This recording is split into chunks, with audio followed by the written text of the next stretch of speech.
Purdue, ass whooping, 78-57. Excuse my French, but don't excuse it. Hear my French. Ass whooping. Presented by Tinker Coffee. Promo code Sleepers. Get 15% off your first order of Tinker. Uh, yeah, I've never really had a bad cup of Tinker. I got to be honest.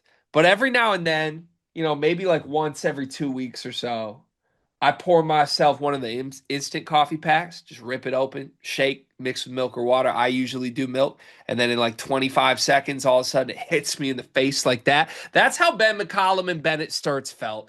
2 minutes into this game, realizing that this game was not going to go the way the first rendition of Iowa Purdue went in Mackey Arena. Please tell the people more about Tinker. I love Tinker coffee. It's really, can I be completely honest with you? It's the only coffee I've genuinely ever had, like start to finish. Like I've had like sips of other people's coffee or whatnot, but because they're like, oh, you have to try coffee, you have to try coffee. Tinker coffee is the only coffee where I've poured a glass and drank the whole thing in my lifetime. Yeah. And there's people out there, we do check the comments. I see like 90% of comments are like, hell yeah, just ordered some Tinker for myself. This is actually really great. And then like 10% of the comments are like, can you please stop doing ad reads? Less ad reads, more ball talk. To those people, no, we can't stop doing that because one of these days, all of a sudden, you're going to hear a Tinker ad read. You're going to be like, wait a second, that was the time for me to order Tinker. The same way I felt watching Jakari Harris suddenly out of nowhere have a great game. I've watched Jakari Harris play 25 games this year, 61 games in a Purdue uniform. He's had some good performances.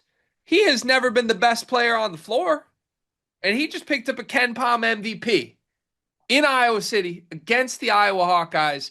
He was everywhere. Shout out to Brian Newbert, man, because we were told, and I mean that sincerely. There's not a hint of irony in what I'm saying right now. This is the guy that Brian Newbert told us about and called us out for and acted like we were being sarcastic assholes about. He knew he was in there somewhere. We've just seen it maybe twice in his career, but it was on full display in this game. Harris was brilliant. He finished with 14 points, 4 for 7 from the floor, 3 for 6 from three, 5 rebounds, 3 steals to go with it.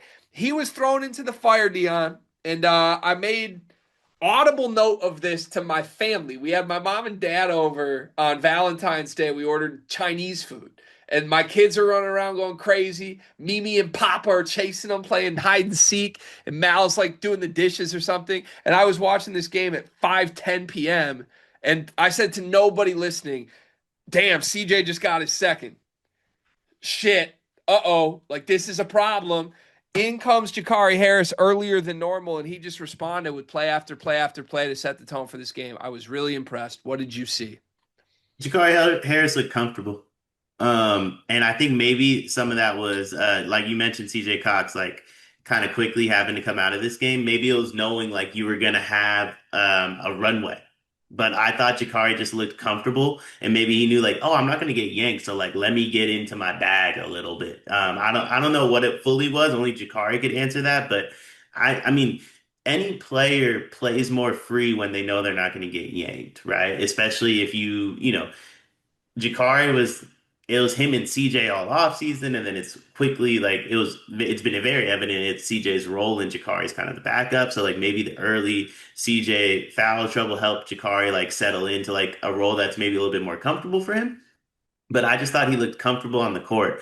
And a lot of times like Purdue is so good, so talented, so deep that I think sometimes they press a little bit where it's like, I need to play good or else I'm not going to play. And the individuals on the bench put a little too much pressure on themselves. Jakari is one of those guys, and he played so free in this game. Also, maybe he just stared across at everyone and said and saw food. I don't know. It could have been it could have been as simple as Iowa's on the other side. There's an element of this that is that we will discuss, but hey, in recaps, we start with the team that won, which means we get to do like 53 minutes on Purdue before we do 3 minutes on Iowa. That's how this works.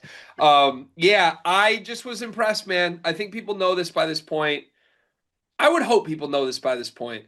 I am a skeptic of Jakari, and he's not the first.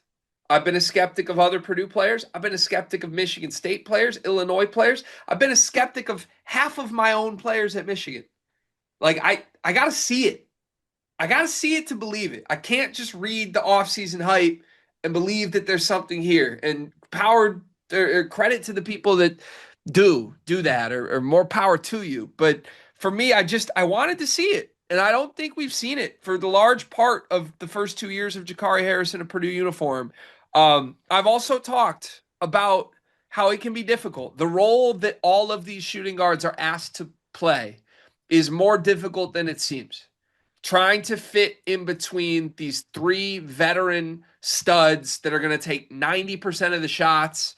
And you're coming off a year where, let's be real about it, whoever was in between them got blamed for everything that went wrong.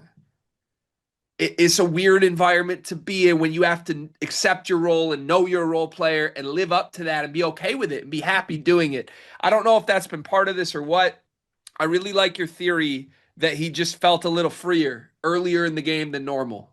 And I think you could see it. He looked like he was playing fearless. He looked like he was attempting things, quite frankly, he hasn't done. I thought his catch and release on three-pointers were quicker than I've really ever noticed from him. He was catching somewhere. I'm like, that's not open.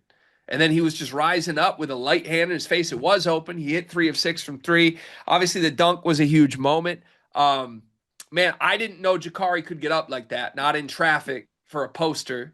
I'm not sure his teammates did either, because I think Cart texted Braden after the game and said, damn, Jakari had him, by the way. And Braden, paraphrasing, basically said, yeah, I didn't even know he could do that. So, did you know that Jakari Harris was capable of a moment like that? Nah, I thought CJ was the one that had that more in his bag than Jakari, if I'm being completely honest. So, I mean, I got multiple I think someone added me in the Discord because G, I don't know if you know this. Every time you leave the Discord, I try to ramp up my activity. Hell yeah. Um, which I've also realized is part of the reason you have to leave the Discord. It's because Card and I don't go in it Yeah. until you do leave it. So it's like a blessing and a curse thing. Um, but I got like multiple ads in the Discord of like, did you see the Jakari dunk? Did you it hyped everybody up. Yeah, it was crazy. And I'm just happy for the kid, man. I know, there are people out there that interpret criticism or skepticism from me and from us as a platform as if it's hate. We are not ever afraid to own our own wrong nature of things. And if Jakari can start to string more performances like this together, or God forbid he's ever in the starting lineup for Purdue for a full season and playing like this consistently, we're going to look really, really wrong about Jakari Harris, because that was the best game of his career. I thought Purdue needed every bit of this. It would have been really, really easy to watch CJ get in foul trouble early. Remember who we're playing here. Say what you want about Iowa's role players. This is Bennett Sturts. This is an all-American level guard. And a lot was made of like Braden versus Bennett. It's supposed to be CJ's assignment. And when CJ goes down with 2 fouls in the first 4 minutes of a game, that's a big loss on paper. And Jakari stepped right up to the challenge, was brilliant defensively, thought he was perfect offensively. And like the audacity to try that dunk in transition, let alone complete it, and then turn around and flex and scream and chest bump your All-American National Player of the Year candidate. Like, that's just a different dude than I have watched for 2 full years. It was refreshing to see. I'm sure it was cathartic for him, or maybe a reminder or an announcement of what could come in the future. And I thought Purdue needed it. It was a huge story of this game. I mentioned he got the KenPom MVP. That's great. This is jarring. He's the 8th different player on Purdue that has picked up a KenPom MVP this season. Really? 8 different Purdue players have been the analytical best player in a game for Purdue this season. Starting 5 plus Jakari, Bent, and Daniel Jacobson got one. Yeah, that's what I figured. Omar's the only guy that hasn't. Bad look for you and your agendas. We're still getting there, though. Still time. That's tough. Still time. I feel like if it will be a Mackey Tuesday, that might be the moment. If Omar Meyer gets a KenPom MVP to beat Michigan with me in attendance, I don't want to know what happens to me. I wasn't thinking KenPom MVP, but I was just thinking like 12 points. Yeah, that'll do. I'll be rooting for that. I love Omar. Like if we can get 12 points out of Omar, I feel like that's big. And with the handsome correlation too, 12 is really like 29. So conversion rate. Yeah, man. Just a note on that quickly from me. That's crazy. That's crazy. Someone would have to pull the numbers on all the other best teams in America. Michigan is really deep and has had, I think, 7 KenPom MVPs.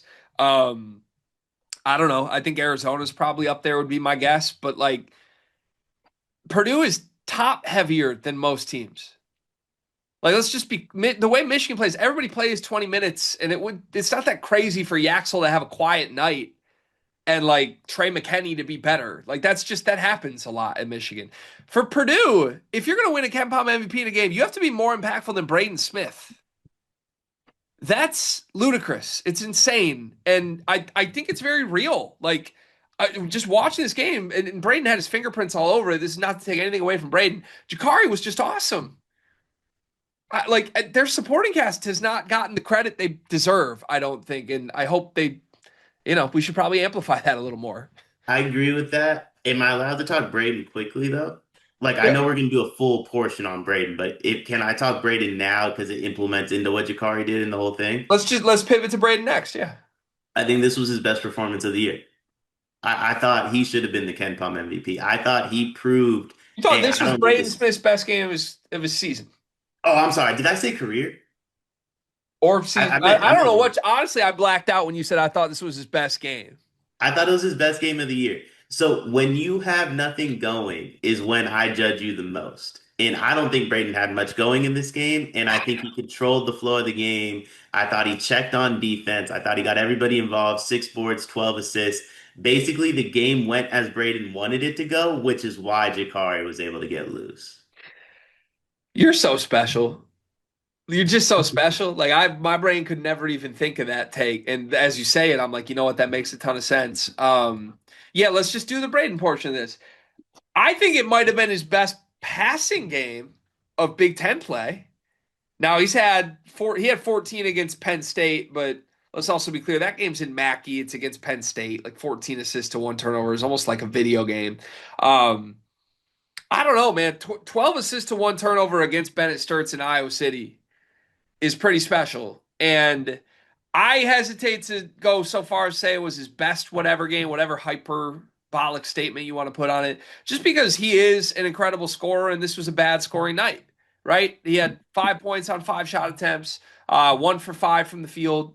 That's just as quiet as you'll ever see Braden as a scorer. His team did not need it. They won this game by 21. He had 78. He got everyone involved. And most importantly, he did it with a smile on his face. Like this, you want to talk about real leadership? This was real leadership. He set the tone, and despite his shots not falling, like you said, he made sure everybody else ate. But I wouldn't go that far just because let's keep it real with our guy. The best games of Braden's career are like 27 and 14. That's a little different than this.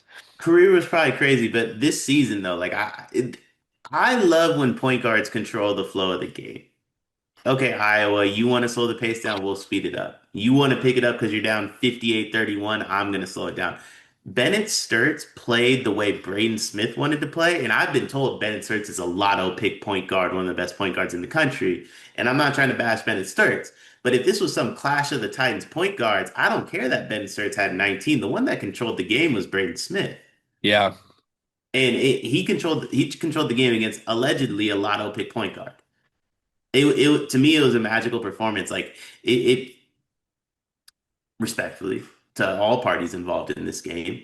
If Braden went 1 of 5 against Keaton Wagler, Keaton hits for 46 at Purdue and probably wins the game, right? Like that's how good of a performance it was from Braden. Is he realized like I don't have my shot going, so I'm just gonna make this other guy play my style of basketball. And maybe he gets his individual numbers, but we're gonna play Purdue basketball the whole way through, and you don't have a choice of that. 6 boards. I don't know if that's like the most he's had all year or not, but like 7 boards. He had an offensive rebound too, 6 defensive rebounds. that's right. So it's got to be close to the most he's had all year. I'm sure he's been on triple double watch a few times though, right? And then 12 assists and what he only had 1 turnover.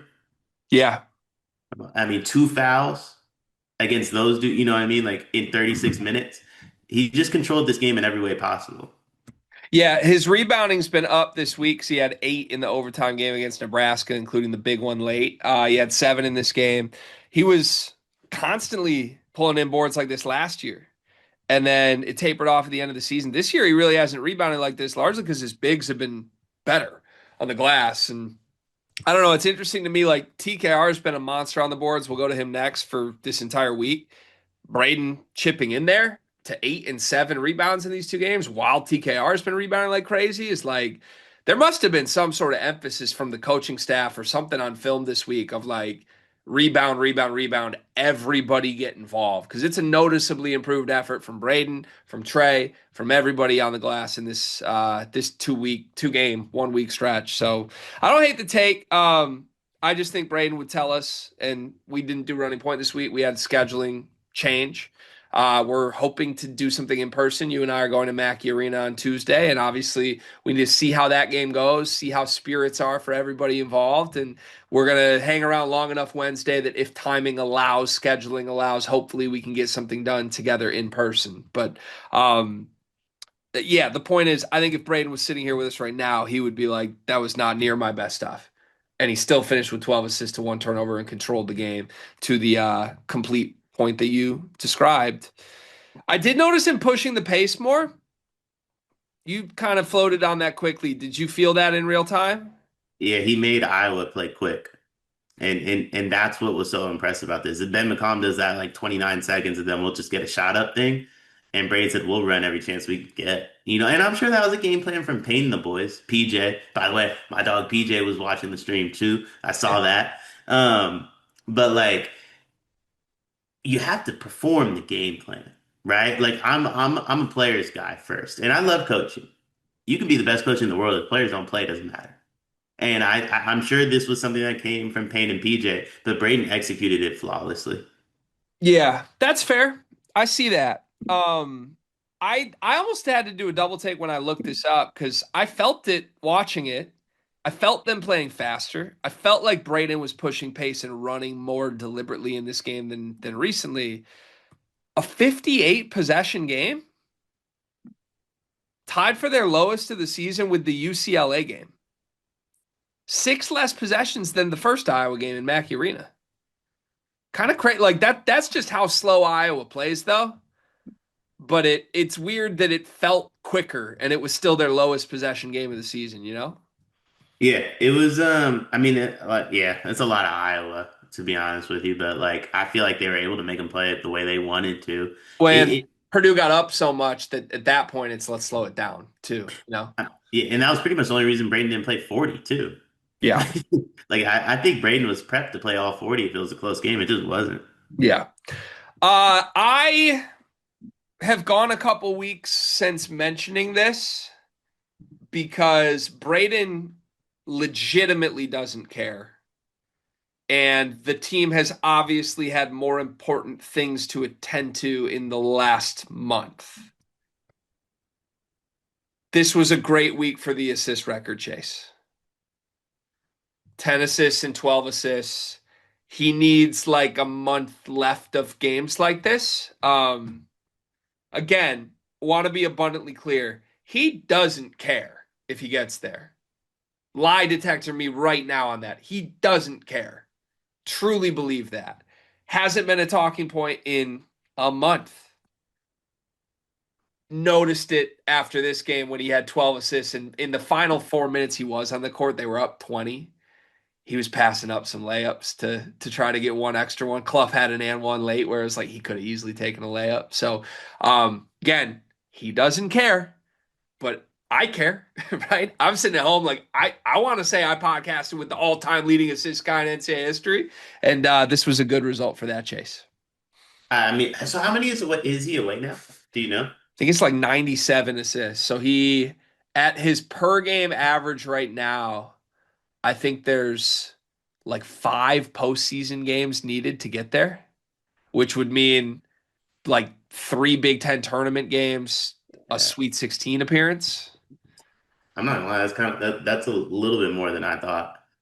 Yeah, I mean the reality is they had 2 wins in these games, but he had 6 assists and 4 assists against Maryland and Oregon. Yeah. Those are ones that certainly got in the way, but that kind of tells you like hasn't been a talking point. Right? He wasn't assist hunting in those games, really. And look, if he doesn't get there, truly, it's not going to be any skin off his back. Nobody cares. But I just, as someone watching this game, was like, yeah, they made shots again. Let's go. But We need our shooters to make shots, you know? Lance Jones will care. Lance Jones will really care. He will really And care. honestly, if he gets within three, there's going to be a lot of dudes that miss wide open threes that are going to care too. That's so true. It's extremely true. Trey Kaufman-Renn had a double-double, 12 points, 12 rebounds, 3 offensive boards, 9 defensive rebounds in this game. He was the leading rebounder again here.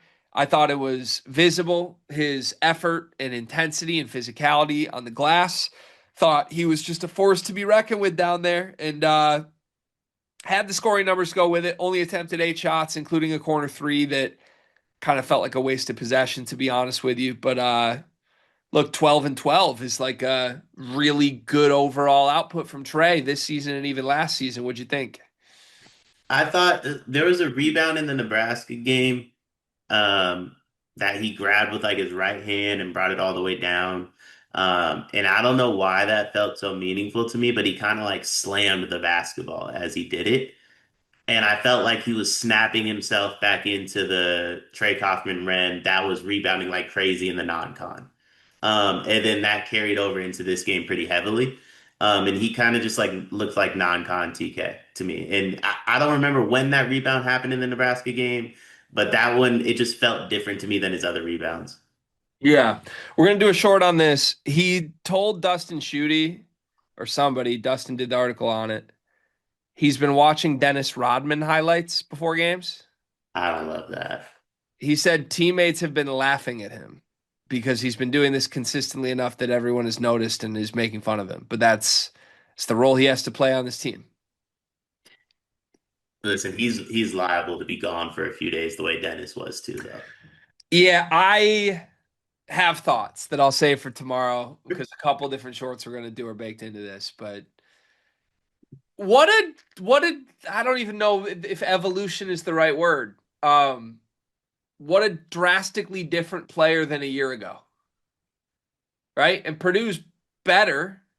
So that says a lot about the unselfishness of this young man that he has embraced this and delivered in their good games, right? Like when Purdue wins, it's because Trey is a dominant physical specimen and is outworking everybody down low for garbage hustle stats. And a year ago, we criticized him for the opposite, and it was all scoring and box score stuffing and how many shots did I take? And why can't you do the other stuff? Now it's, well, I don't even shoot. I do the other stuff. So I still I'm gonna bring back a throwback sleeper's term from 2 years ago with a different program. Find the middle is my encouragement to Trey Kaufman-Renn for the final month of his career, maybe month and a half. Let's find the middle. You don't need to be Dennis Rodman. You don't need to go get 20 rebounds and don't attempt shots. And you don't need to be junior year Trey Kaufman-Renn who needs to get 30 and spend all your energy scoring. Get like 16 and 8. Like that's a perfectly reasonable outcome of both. You can be a really good rebounder and a really good offensive player. I think this team needs both. Whoever's told him like you just need to rebound, that's not true. And this game was pretty close to it. 12 and 12 is really good, but I'm kind of I don't know. It's like a Trey quirk for me, you know? What I would challenge everybody on Purdue to do, besides Braden, I think Braden did this phenomenal in this game and he does it in every game.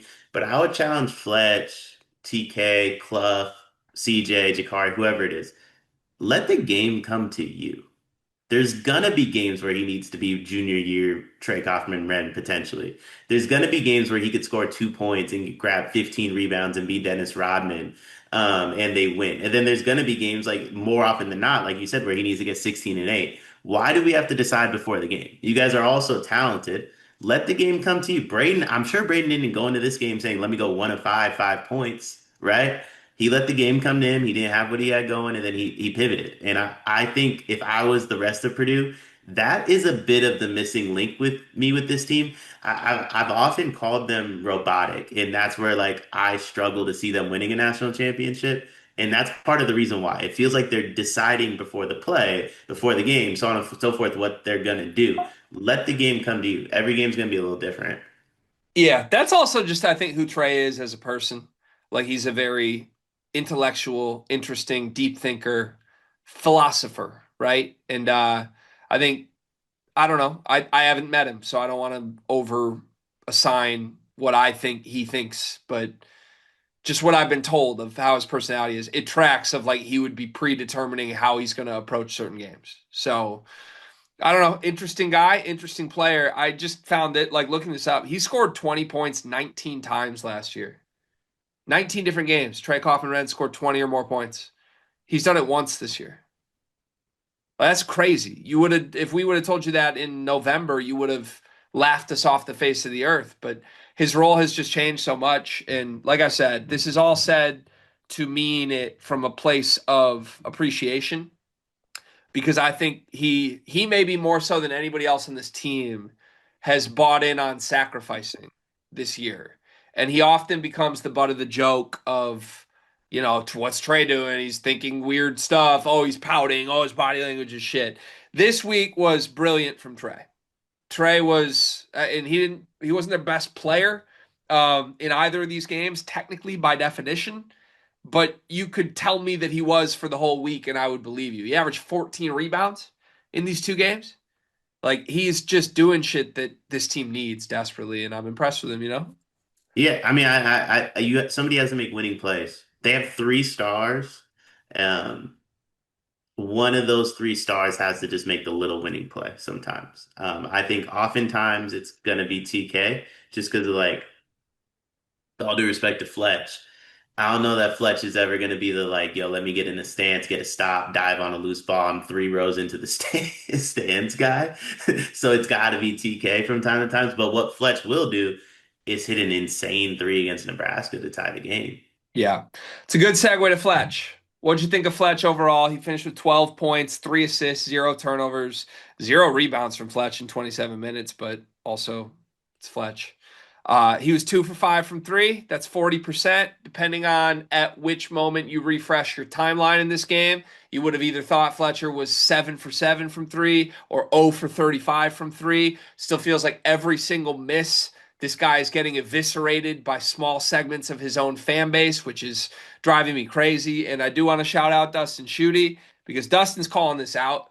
I mean, on Sunday, Dustin was just like, man, feels like Fletch could make 20 straight threes and he still won't be appreciated by these fans. I really don't get it. I don't know that I've ever seen a player more maligned from certain segments of the people that cheer for him than this kid this year. It's strange. This was 12 points on 50% shooting, 40% from three, with 3 assists to 0 turnovers. And I think some people were mad at this somehow. I don't know why. I don't know. What'd you think of Fletch? I thought it was just like a ho-hum Fletch performance. Like, I don't think it's anything to be mad about. I don't think it's anything to be like overly excited about. Like, if this is like your baseline Fletch performance, you get this version of Fletch, you put yourself in a great spot to win, and they won by 21 points. And obviously, like the Fletch you don't want is the one that like didn't make a shot for like 3 weeks, it felt like. But let me do something really quickly before I say something crazy. Yeah, another season where Fletch misses a like all his threes for a month, 38% from 3-point line still. Pretty much 39. It's like 38.8. The dude shooter, like by definition, right? Cullen Carr is gonna say the dunk contest, Fletch may say the 3-point contest. Braden may say the skills challenge from an NBA All-Star Weekend perspective. Like, I don't know. I just thought it was a ho-hum Fletch performance. Nothing to get too high or low about. Yeah, I look, to your point, if you could sign up to get this exact game from Fletch forever, I think you take it. Yeah. 12 points on 50% from the floor and 40% from three, no ups and downs ever. That's a great role player. Yeah. And like, do you miss like, oh, maybe the 9 for 11 nuclear nights he shoots you to win? Maybe. Do you also miss like the 0 for 10 nights? Yeah. Those are the ones that drive everyone crazy, and I get it. But he's been great this year, man. And I'm asking people to look at the sum of the whole here. He obviously wasn't good for the end of January. That was a really bad stretch. He's had those stretches every year. Shout out to Dustin, like I said, for calling out some of the negativity because it's just crazy to me. You called him Yeshuda. Who was your original shooter? Could you remind me? Trevin Nell. Trevin Nell is Fletcher Lawyer's third most similar KenPom player comp this year. My dog. Yeah. Trevin Nell and Bryn Forbes, #1, by the way. Okay. Yeah. Okay. NBA. And Nell's running camps in Utah. I don't know if the world's ready for NBA, Fletch. Listen, I watched the stream, and they're not. They're not.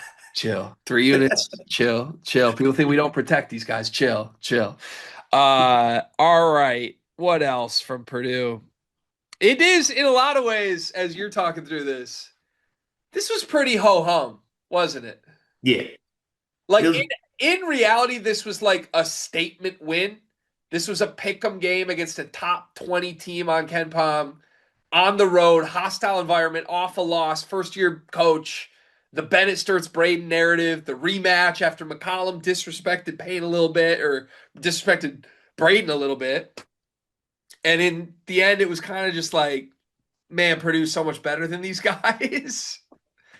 Like It I was. don't think we should take anything away from Purdue, but I almost wish there was more drama to this recap, you know? Well, I think us taking things away from Purdue is actually complimenting them because the Purdue we expected preseason, or maybe even the Purdue we saw in the non-con, is this Purdue, right? Like the Purdue that was around until the Iowa State game is ho-hum beating Iowa by 21. It's a surprise because of some of the struggles they've had the last 6 weeks, but this was just a stark reminder of like, oh, by the way, this team's just like really good. This was the preseason unanimous number one with the preseason national player of the year, with like another All-American, Fletch, who's all conference, Omer, who was like obviously like really hyped up. He didn't really do anything in this game, but we'll get to him later. But like a really a really hyped up Omer, and then CJ and Jakari, who everybody was really high on, and one of the best portal gets in Oscar Kluff, right? If you frame it the way we expected Purdue, a ho-hum 21 performance by Iowa is what you expect. It is a little surprising though, based upon the way they played, but I think we're actually complimenting them in a weird way. And by the way, I don't mean ho hum as in they played poorly. I think Braden could have shot it better. They did not need him to. They shoot 57% from two, 40% from three, make 12 threes. They got to the line, made 80% of them. They out rebound Iowa by, what is this, by 8. 20 assists as a team to 5 turnovers. This was a great Purdue performance. I'm not taking anything away. It's just, I don't know. It almost looked easy. And I think a part of it is they played really well. A part of it is who Iowa is. And we can talk about that. But you would have told me like Purdue wins this game by 21 coming into it. I think I would have expected like, oh my God, some crazy shit must have happened. Like Fletch must have hit 11 threes. Braden must have had an all-timer. And instead it's like, no, everybody was good. Jakari Harris, Ken Palm MVP. You know, it's kind of crazy, That part's crazy. kind of crazy. But it's the supporting cast. Give them credit. That's who this team is, I guess. Deeper than a year ago. Okay, more. Oscar Kluff, 4 and 5, 3 assists to 0 turnovers is nice. Did chip in a block and a steal. He did some things defensively. But if you were looking for Oscar Kluff to follow up his 12 and 14 Ken Palm MVP against Nebraska game with like a second consecutive dominant game, that unequivocally did not happen. Kluff was pretty uninvolved, and it was TKR pulling in all the boards, not Oscar Kluff. Did you have any problems with this Kluff performance? Does it matter to you at all? No, I thought it was good. So I think the way to unlocking rebounding for Purdue is Kluff does the physical boxing out portions and TK comes flying in for the rebound like they did today. Like he had, how many rebounds did you say? He had five? Oscar had 5. You could probably credit him with four of Trey Kaufman-Renn's just because he did the dirty work that let it be open for Trey to get the board. And maybe some of Braden's. Yeah. And I think that's your avenue. It's Steven Adams, right? In the NBA. He does all the dirty work and Russell Westbrook comes flying in for 15 rebounds, right? So I think what we've learned is like the physicality portion is what I don't want to say. I don't want to be disrespectful to Trey and like say he doesn't want to do it, but that's a little bit more of where he shies away from the rebounding glass portion of it. So let Oscar do all that. Let Oscar do the dirty work, and then everybody else can come flying in to get the board. Yeah, like let Trey be the go get it guy, the like, I don't know, ball quicker to the ball, instincts, grab it guy, and let Yeah. Oscar just like throw his big oafy body around. Yeah, and he's got five of them because you could just bring DJ in. Yeah. Did you like this DJ game? Uh, I mean, I don't like any DJ game. Yeah, I well, don't that's think, you seemed super eager there with the we could just bring DJ in. but we can. I'm not gonna say it goes well, but like that's what I'd be telling Oscar because like we have the 7'3" guy on the bench, but like I don't like watching DJ play because I don't think DJ likes playing. And I can't wait to Oh. body language PhD him on Tuesday because Oh. I don't think he likes this sport. I think there's always a few really tall guys that just have to play basketball. Hart's one of them. Oh. I don't like that take. I don't like I that really take. don't think he likes it that much. Hart feels the same. I don't like that take at all. I think he has baby face syndrome. I think that's the problem. I think you're looking at the baby face and you're like, there's no way this kid wants to play Division I basketball. He just has a baby face, man. Fletcher Lawyer kind of had the same for a year. We're like, does this kid really like this, or is he just like good at shooting and his dad coached? Like, no, he really likes this. I think we can get there with DJ, but I hear what you're saying. He had 3 blocks in this game. In large part, this was one of Jacobson's better games in conference play. Yeah, I think 4 rebounds, 3 blocks in 20 minutes is like pretty good outcome for him. He's Yeah. played 20 or more minutes 3 of the last 4 games. I do think that's notable because he did not play 20 minutes in a game once in January. Since February got here, he's played 20 or more minutes, 3 or 4 games. I even with Kluff, like with an inspired performance, it feels to me that Paint is trying to go to DJ a little more, and or just maybe wanting to, I don't know, wanting there to be some pressure on Kluff to go out and perform a little bit. If that is going on, I like that move from Paint. I think you need to keep Kluff's motor going right now. I still haven't really seen a ton that I love from DJ other than the rim protection, which I think can be pretty real. But he just, when he catches the ball, he's so uncomfortable and doesn't know what to do with it right now. You know? I know you don't like the take, but it's because you don't want to be out You there, think man. it's because he doesn't? I see why. Explain that. Is that just a fun joke or is this real? I really I said it before Cart did. At least on videos him and I were on together. I don't know his long-term stance on DJ, of course. Uh, but I just think he looks bored. Like every team has the massive guy who like is just on the team because he's 7 foot plus, right? DJ is good. He's so much better than he plays though. Like he's so much better. He's 7'3". He can stretch the floor. He moves well. He blocks shots. There's no reason he should have as many bad performances as he does outside of the fact he just is bored. Yeah. Okay. I disagree with that take wholeheartedly, but that's why this platform exists, so everyone can get their takes off. I think DJ has a wide range of outcomes. I don't think any of them have anything to do with his interest in basketball. I do think he is extremely thin still, even after a year where he was rehabbing the entire time and presumably only working on his body. It's just not where it needs to be yet. Maybe it never will be. I feel like you've seen some of these guys who are 7'4", right? Yeah. Just never get there. They never fill out. They never do get the strength. They just remain a 7 foot pixie stick. And I think he can be an effective basketball player even as a 7'4" pixie stick. I have talked this out with Card a little bit. Sinan Juan's coming in next year. Tape from Sinan Juan just looks a lot more physically ready than DJ even right now. So we'll see. You're going to have 2 monster 7'3" guys next year. Like you're going to have 40 minutes of really tall basketball. You're kind of going to get to pick and choose the guy you think is more ready. DJ's going to have a really good offseason, and I think he can. Do you think there's any correlation to DJ and Kluff splitting minutes to the reports of Kluff getting a fifth year and Paint trying to figure out what he has in the two, knowing he has Sinan on the way? We haven't really had this conversation. I don't think Kluff's getting a 5th year. Really? No. I only go based off what like Braden seemed like he knew. That's the only reason I brought it up.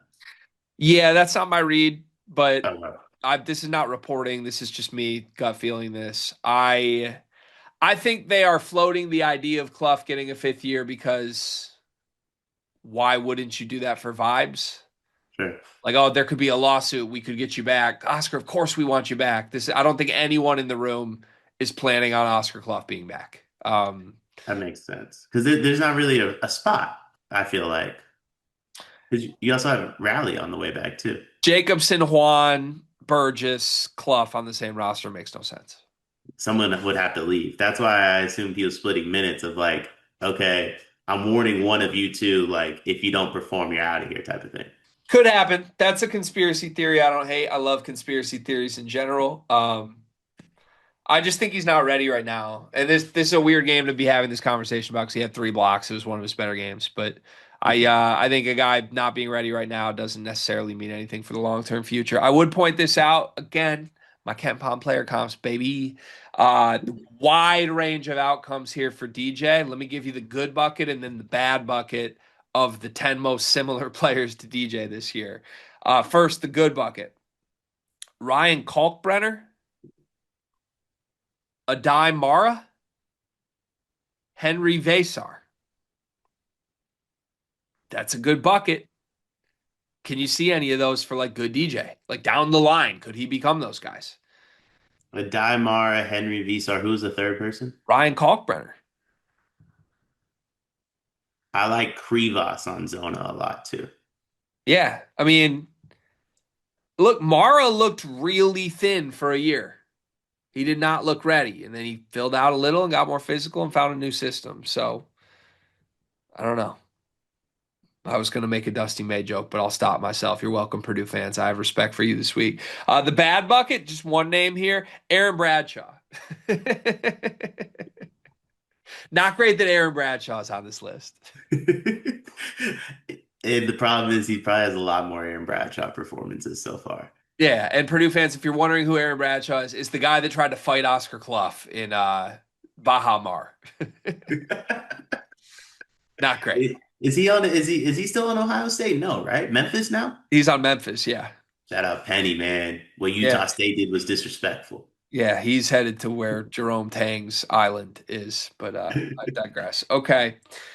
Any other Purdue related things here? We led with Jakari, so we've already hit the bench. I guess we should quickly hit CJ. After the foul trouble, for him to bounce back in, hit 4 threes, finish 5 for 10 from the floor, 14 points. Thought that was a really good sign. And again, maybe back to your whole psychological thing here. You could convince me CJ's a lot better as the chaser, Yeah. and Jakari's a lot better as the we believe in you, you're free guy. It's kind of been the inverse through this point in their career. So, what'd you notice from CJ? I thought CJ played well, like once he was able to get back into the game. Um, and I think he kind of by the time he was really like in the game, I guess you could say, Purdue was up a million. So I think it was bad work time for CJ. And I do actually think CJ has a bad. I like CJ's game a lot. He's the one on Purdue where I'm like, he could be like next up, so to speak. So I thought he had a good game. He played free. He played comfortable. The whole team did, but at the same time, like when you're up a million, like it's really easy to play free and comfortable. Yeah. Yeah, I just thought the shooting guard spot as a whole was great, and it's easy to be great when they make shots. Yeah. So, but good for CJ because it would have been really easy to bury his head and kind of watch Jakari have all this success and mope a little, right? These two are head to head for big moments, and CJ's been the better player this year. Jakari finally has this like statement game. Would have been really easy for CJ to be in his own head. For the two of them to combine, I mean, this has to be the most they've combined for. They both led Purdue in scoring. Combined for 28 points and 7 made threes. How many teams are beating Purdue when the shooting guard spot combines for 28 and 7 threes? Anybody? No, Like, nobody. yeah, That also might not ever happen again. that's the thing. Like, as a Michigan fan coming to Mackey Tuesday, I'm like, get them all out now, boys. Like, The thing is, how many attempts did they have combined? What, they had one? 7 for 15. Oh, I was even throwing Fletch into it. Like 9 for 20 if you even include Fletch. I Okay. think if you told Michigan today, Purdue shooting guard spots shoot 23s and 5 of them are Fletcher Lawyer, I think Dusty May runs to the paint crew and sits in front of them for hours before the game. Yeah, I could see it. I could see it. I could see it. I don't think the shooting guard spot's an issue for this team at all because you got so many options. It is really funny to me as we go game by game through this, though. It kind of feels like more often than not, it's all of them are great or none of them are great. When I still think like what they'd really love is if one of them just emerged and was better than all the others. Yeah. So for a while, it's felt like that CJ. I thought it was a good January in general for CJ. But the more the merrier. If Jakari can continue performances like this, your boy, Omar Meyer. Where are you at on Omar Meyer Island these days? He clearly isn't what we hoped he was going to be in the non-con or in the offseason even. He also has been shooting it really well in conference play. He's 41% from three, and I think the future's really bright. But this was his fifth consecutive game in single digit scoring. He has one game in double figures since the beginning of December. Yeah. Um, All the you'll shooting guards never were good, but not really. I mean, Omer hit two threes. He wasn't bad, but he even on this night, he was like the quiet one of the bunch, you know?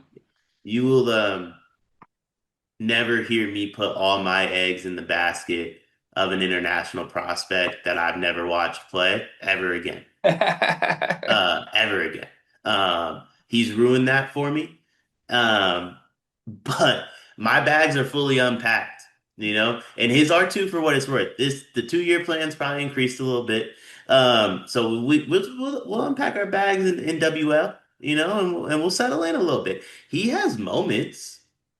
A lot of His midi moments. his midi step back is nasty. Like he looks like he gets to a spot with ease more often than not. But the shots don't fall, so it just doesn't matter if you have $1 million moves if it's a 10-cent finish. And I don't know. He's shooting the ball well. That's what I thought from this game. Like I don't think he did anything that great, but he was what 2 of 5 from three. Yeah, I mean, if he can just make threes, I think that's all that matters, and he's doing that in conference play. Hasn't had, like I said, he's had one double figures game since the beginning of December. He's had one game with more than one assist since the beginning of January. He's just not very involved, is the way I would put it. And I don't know, we've kind of speculated like, when you get to the NCAA tournament, does paint trim the rotation? I think a month ago I would have said Jakari is the guy that gets trimmed. Maybe the actual answer is nobody gets trimmed. If there's a guy getting trimmed, it feels like Omer, though. I think Omer gets trimmed because the way what Omer does best takes away from Braden, and we're gonna get to a point where you don't want to do that anymore. The only thing is, I think Braden and Omer love playing together. Like those two are clearly close, and that might matter a little bit. I think it matters until it's postseason time. Yeah. Like I think down the stretch, Omer's fine, but I'm thinking like you know quarters, semis of the Big Ten tournament. I don't think you can. I think you're going to get to a point where you can't reason with yourself, Braden not just playing 40 minutes with Yeah. the ball in his hands. I think that's totally fair. Step back, Jack. Only 10 minutes for Jack Benter in this game. I was kind of shocked by that. I assume that was just Jakari's playing great. But still, this was a blowout, and Jack Benter played 10 minutes. Yeah, I mean, 1 of 3 from three. He missed his first one too, I want to say. So maybe it was just a situation where Payne didn't feel like he had it tonight or like Yeah, that night. And could be. Jakari did have it, and CJ was fine when he was playing too. So um, I think with all of them, it's a game to game basis, which is what makes Purdue so fun. But I think that's also why they go through stretches where they play so poorly. There's not a lot of consistency with the rotations from time to time, which is fine. It's working, but yeah, it's hard to reason what's going on every single game, yeah, other than like it's just this person's moment. Just a lot going on Yeah, in general with Purdue. That's what happens when you have nine really good players. yeah. So any given night feels like it can fluctuate a little bit. All these guys still got to double figures. It just was surprising to me in a 20-point blowout. You led by 20 for most of that. Wasn't a ton of Jack Benter on a night where he didn't have foul trouble either. But maybe I'm missing something too. We didn't miss like an injury or anything, did we? I don't think so. I don't remember Jack Bennett Yeah, being I hurt. watched this game in full and didn't notice anything. Let me just make sure. Just doing a quick mentor search. Purdue fans, let us know if we missed something here. Last thing they got that's on Google is he was questionable at Rutgers in December. Yeah, I don't think there's anything. Hmm. Yeah, that's his lowest minute total since Washington 10 games ago. So kind of a random Isn't game to not play a ton. wasn't there a game that we said the same thing though, and then it came out like he wasn't feeling well? Yeah, he did have one of those. He had like I forget if it was sick or what. I think we said how he didn't play much, and then you guys asked Braden about it, and Braden was like, "Yeah, yeah, he actually had the flu," and like no one really said That anything. was So the Liam Murphy like homecoming game. Yeah. yeah, Which Liam Murphy's had, I think, three different homecoming games this year. Very confused about Liam Murphy, but I digress. Okay. There's only one other Purdue related thing we haven't done yet. Can't believe we made everybody wait this long for this. Did you see Braden's interview with Jeff Goodman after the game? of course I did. It seems like everybody saw this one. Yeah. Any thoughts? Chippy That's your interpretation of this? didn't look enjoyable for Braden, like either party. To be there, there was a moment where like I think Goodman says like, "All right," and then asked like one more question, and like Braden just like took off. Yeah. It was an interesting one. Yeah. I'm just curious what your thoughts were, I guess. It didn't look enjoyable. It looked I it looked really uncomfortable. Braden was like on a wall. Um, and I've never seen somebody just like take off from an interview like that. And Yeah. I don't think I even noticed what happened. Like I watched the video two or three times and I'm like, wait, they just like Braden didn't even like, quick like pat on the shoulder. It was just like, boom, I'm out of here. Yeah. In a lot of ways, this is like it's like my ex posting a pic with my new girl, but like kind of dissing her in the caption by accident, and then my new girl's just like, I hate you.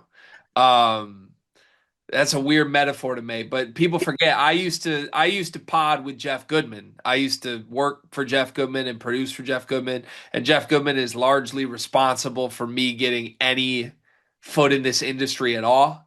I learned things working for the Field of 68 that I wouldn't know if I didn't spend a couple years working for those guys. They gave me a chance to be on camera that got me better at being on camera, number one, but two, gave me a lot of just learning about how all this works. And Sleepers would not exist without Field of 68 helping us at some point, and that was largely Jeff Goodman giving us a platform. So you're never going to hear me like come out and say anything bad about Jeff ever. I also we know Jeff personally enough to like be able to joke with him a little bit. I cannot believe they posted that. It was crazy. I just can't. I don't know what they thought after. Like, obviously, you record it. It didn't go, I assume, the way you thought it was going to go. There was a lot of like jokey questions being thrown around from Jeff that just Braden was not having at all. No. And I just can't believe they posted that. Like, if I record that, there's no way I'm posting that. So Well, kind of funny it's going viral, but I was gonna say that's probably why they posted it. just for the virality of it. Click. They don't need that though. They have so much positive, That's good true. interviews going on at Field of 68. It's like I don't think anyone would have noticed without this one. But Sure. at the Okay. same time, no publicity is bad publicity usually. So who I mean, knows? I don't know the ins and outs of it, but like I don't think either party came off bad. Like what I would guess is there are some portions of it we like didn't see that would be like different. You know what I mean? Like it was an awkward, uncomfortable, angry interview, and then Braden like just left. I don't, I didn't leave it like feeling like if fans are like, "What's wrong with Braden?" I think that's crazy. You know what I mean? I don't think Jeff asked anything outrageous either, though. Yeah, I don't know. I'm not gonna speak for Brad. I don't know of any real serious bad blood there or anything. Like I know that Jeff has interviewed Braden before and has interviewed these guys a ton, so I assume there's no serious issues going on. But yeah, that just to me, I just laughed because I know both these guys personally, obviously, and it was a very funny exchange. It feels like it has taken on a new life of its own with people like either strongly be like, this is immature from Braden, or like, I can't believe Goodman. Why would he do this? So kind of funny being in between both of it. Yeah, I don't think I agree with either one of those things. I don't know. Maybe there was a question I don't remember, but like I don't think Goodman asked anything outrageous. I don't think Braden was immature. Like maybe it was just like long game. I don't know. All I'll say is this, and again, Jeff knows more about college basketball interviewing than I will ever know. He has taught me a lot of things I really do try to apply to interviews with anybody and to the show we do with Braden. Like he texted Car and I and congratulated us and gave us some genuine advice that has helped shape that show into something I'm really proud of. So whatever happened here is just, again, I'm kind of laughing because I know about these guys. I and I think I'd be able to say this to Rob and Jeff if we talked to him about it. I think he took a weird approach to that. Like he led with like the thing that Braden has been really annoyed with for a month. And I'm not expecting Field of 68 to stay on top of that. Jeff has a lot more going on than just what is Braden Smith thinking. But like a quick backlog at all to even like 3 days ago would yield search results of like Braden responding to critics telling everyone the sky isn't falling. And I think the first question was like, a lot of people have been saying the sky is falling. It's like 3 days ago, he's on record being really annoyed with Purdue media for raising this.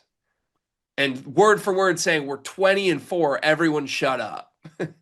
So like now you just got a 20-point road win and the first question was like, well, a lot of people say the sky is falling. Like the moment I heard that, just being someone that works with Brain, it triggered in my head, oh, he's gonna be pissed. And then like you went from that right to jokes and he just clearly wasn't having it. So again, Jeff's entitled to do whatever he wants. Clearly, I don't think Jeff's upset about this at all. And we might have to ask Braden about it the next time we talk to him on the show. My idea was to recreate the interview. I would, well, so I want to ask Braden, like, does he get more upset at media, fans, or Twitch commenters that do the same thing?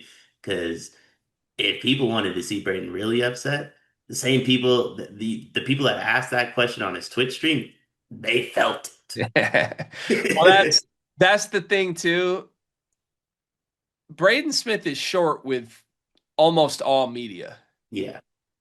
He's been short with us on Running Point before, and we're so blessed to be able to get real quality insights from him as much as we do. But this is not the first time that he's seemed disinterested in a media obligation, I can only imagine what's going to be going through his head if we are able to record with him on Wednesday.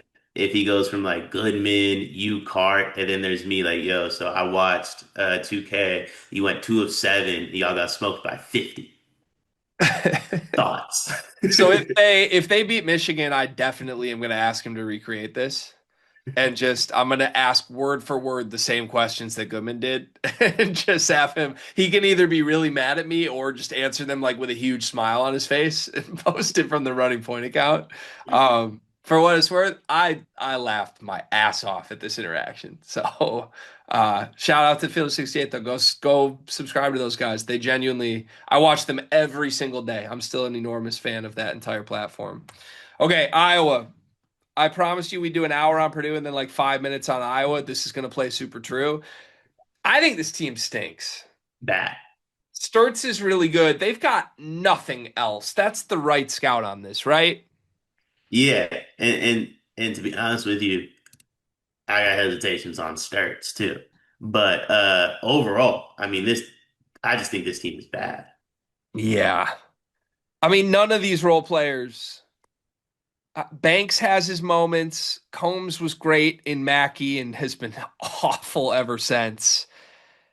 I just don't like who's supposed to be good on this team.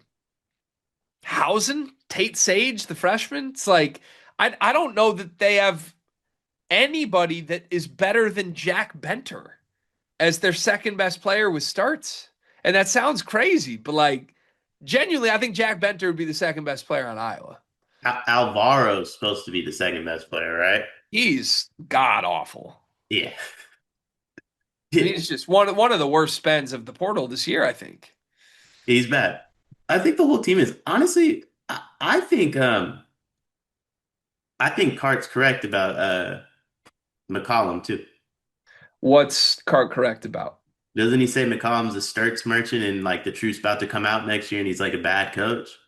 Yeah, I don't think Cart's a Sturts fan either, though. But Me too. I'm in on all that. I'm in on all that. Sturts is that's a McCollum merchant. McCollum's is a Sturts merchant, and the end of the road's here, buddies. I can't wait. yeah, I'm very curious to see what it looks like post Sturts. McCollum is just like blaming all the role players, saying Sturts needs help, and that's not wrong. But it's kind of the Jerome Tang thing of like, dude, you brought these guys here. Like you did pay Fulgaris really big money. You did have to pay Brendan Hausen. He was supposed to be a big part of this team, and he's non-existent. He's getting DNPs in conference play. So I don't know. I don't know what it's going to look like long term. I think McCollum's clearly like a good coach. I think he also thinks he's something he's not, and he used the word humbling after this game, which good on you. I think if you listen to your own post-game presser after the first Purdue game, you needed some humbling. Maybe losing to Buzz Williams and then getting embarrassed on your home court will humble you enough to reevaluate a little bit. But to me, this kind of reads like McCollum is stunned that this team isn't better in Big Ten play this year. And but at the same time, we're saying that. I look at this roster. This roster stinks. So like the fact that they are 8-6 in Big Ten play has to mean he's doing a good job, right? Yeah, I mean, yeah, that's true. That's true. I don't know. I don't know. I don't want to give him credit, but I also don't want to give the team credit, and I don't know what to do with any of that. Like this team has the same record in conference play as Ohio State. They're better than Darren DeVries' team. And there's no Lamar Wilkerson, Tucker DeVries on this team. Like they have a better record than Muss. They have a better record than Washington with Hans Steinbach. And then you get to the bottom of the league where everybody's terrible, but like they are ahead of the middle of the pack, even though their roster's god awful. Hashtag play somebody, G. I'm Is that taking a what look it at the is? schedule. Yeah. Talk me through it. I don't think they got to play Michigan State in December, so we forget that game ever existed, right? They haven't played Michigan yet, and they got Illinois at the crib, so that looks like a better loss than it should have. And then they played Purdue twice. Oh, they haven't Hashtag play played some. haven't played Nebraska. Yeah, they play Nebraska Tuesday. Haven't played Nebraska, haven't played Wisconsin, haven't played Michigan. Yeah, Two left against Nebraska. hashtag play somebody. Play somebody's the theme of the year, isn't it? I have a problem, G, because I say play somebody about every Big Ten team, then I think it's the best conference in the country. Both those statements can't be true. Yeah, that's super true. Like both those statements can't be true. That's super true. Yeah, we'll see. Um, yeah, I don't know. I haven't. I okay. Official Ben McCollum ruling from me. I'm finally there. It took me 4 months to get there. Here's my official stance on Ben McCollum. I oh begrudgingly accept that he's a good basketball coach and he deserves credit for the Sturt stuff. I think he was terrible as a GM, but I begrudgingly accept he's a good coach. But I hate it. This is ugly basketball. No one enjoys watching this, even if it is good. And even if they are going to schedule a bunch of nobodies in the non-con, nobody wants to watch this shit.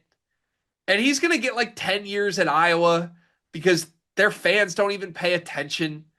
And as long as he doesn't piss people off behind the scenes, he'll be there for a decade. But the problem is he's going to piss people off behind the scenes because he's an egotistical maniac. And by all accounts, privately, he's hard to work with. Yeah. So, okay, cool. You're going to make the NCAA tournament. You finish in the middle of the pack, finish seventh in this league. Round of applause. Great job. That's good. You have an All-American.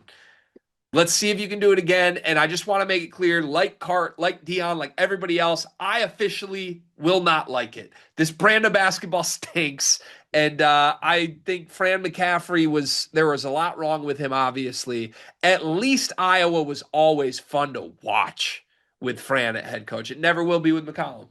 Kyle Neptune. Oh, yuck. That's who Ben McCollum is. That feels Dangerous. Kyle Neptune. You want to elaborate on that, or do we just That's all I. That's honestly all I got. we just run away? Okay. That's all I got. All right. You and I will be in Mackey Arena Tuesday. Your first trip to Mackey. I'm looking forward to it. It's going to be great. Any Purdue fans in attendance, come say what up to us. Shoot Deanna or I a message, and we'll make sure that we are able to do so. We'll have the preview up of Purdue and Michigan soon. I'm nervous. Real nervous.